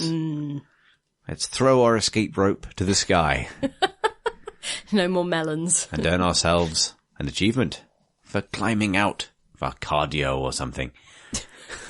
I don't know. I think you get the lighthouse one for ascending a certain number of floors. You probably do. Anyway, if you'd like to send us a question for a future episode, you can do so by emailing questions@creightoncrowbar.com. You can also follow us on Twitter @CreightonCrowbar. If you'd like to hang out with our awesome community, you can do so on our Discord channel. The details for that are on the website, and we will figure out a short URL for that eventually, I promise.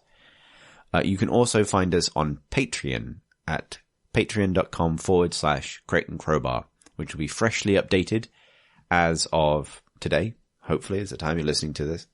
However, we're not going to charge for this episode or maybe even the next one. So if you sign up to support us, that's awesome. It will help us do more podcasts. It will help us cover the expenses of doing this podcast and build other projects around it. And we'll be announcing a little bit more about what form that's going to take later in the week. However, you won't be charged at all, probably even for another couple of weeks, simply because the handover process for things like bank details and tax and all of that boring stuff is going to take us a little bit longer than we thought. Shall we say probably first week of Feb? Probably, yeah. Yeah. But the way the Patreon works is you can sign up, you can even pledge an amount. The minimum is $1 per episode. But you're not charged at all unless we not only upload an episode to Patreon, but flag it. So what we're going to do, flag it as a paid thing. So what we're going to do is start uploading the episodes to Patreon again, just to set a precedent for it. But, you won't even be getting charged for them for the time being. And then maybe start of February, we'll kick it into gear as soon as all of the various admin essentially is done. But because we still have, some of that resource left over from the last time the Patreon was live, we can start a lot of the things we were planning to do now and just use those resources to tide us over while we sort everything else out. So that's the minor housekeeping update on that front. If you would like to follow us as individuals, you can do so. I'm at C Thurston, that's CTHURSTEN. I'm at PCG Ludo, which is LUDO. And I'm at Philippa War, which is PHILIPPAWARR. Wow, we got through that relatively without incident. Not bad. Good job, everybody. Yay! Thanks, wine. Yes. No thank you, rum. Or tea. Indeed. Disaster. Thanks for listening, everybody.